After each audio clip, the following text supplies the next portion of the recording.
We're here in Bethesda, Maryland, in front of what appears to be a pretty normal three-bedroom home. But what separates this house from all the other houses in the neighborhood is that it's a smart house. The owner can control everything in the house from anywhere in the world just using this laptop. Come on in, let's find out how. Well, ever since I was a boy, I loved gadgets and mechanical things. And I'm also pretty lazy, and so a smart home seemed like a good way to put those two things together. Smart house is really a combination of things. It's the ability to control the lights, learn about these sensors, but also it's more than any one part. It's the fact that they're all hooked together so that easily and conveniently from a single screen on your computer, you can control all these things and don't have to go run around looking for different controls.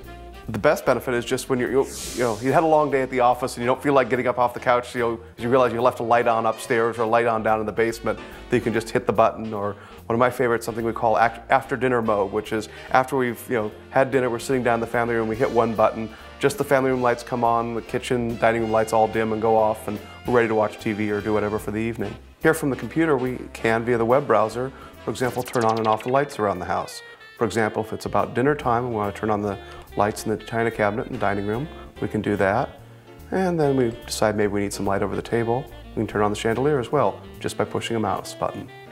To connect the lights up to the network, all you have to do is replace your existing wall switch by one of these units. They cost about $50. They're as easy to install as a dimmer. And if you don't want to install it yourself, you could hire an electrician. It'd probably be another $50 to do it that way. If I'm on the internet anywhere in the world, I can, with the appropriate passwords, get back into my house, control the lights.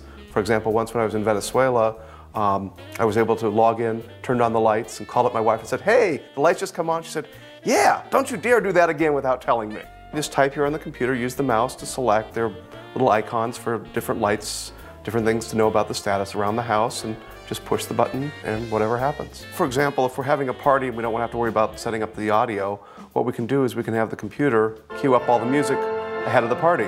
We've got a sensor down in the basement that tells us whether or not the washing machine's running. So if we're upstairs and we need to know whether or not it's time to go down and change the laundry out to the dryer, we can find that out from any computer in the house.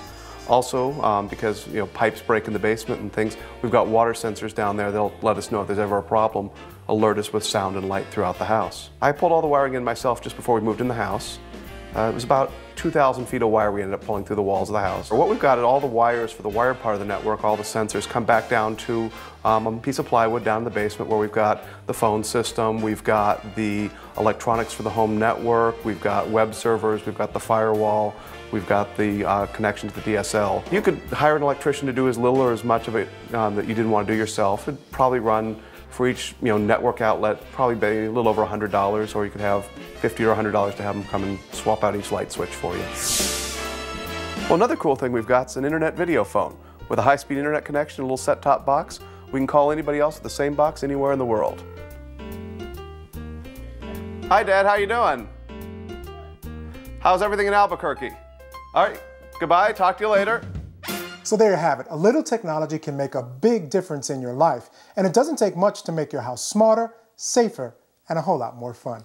Lou, back to you.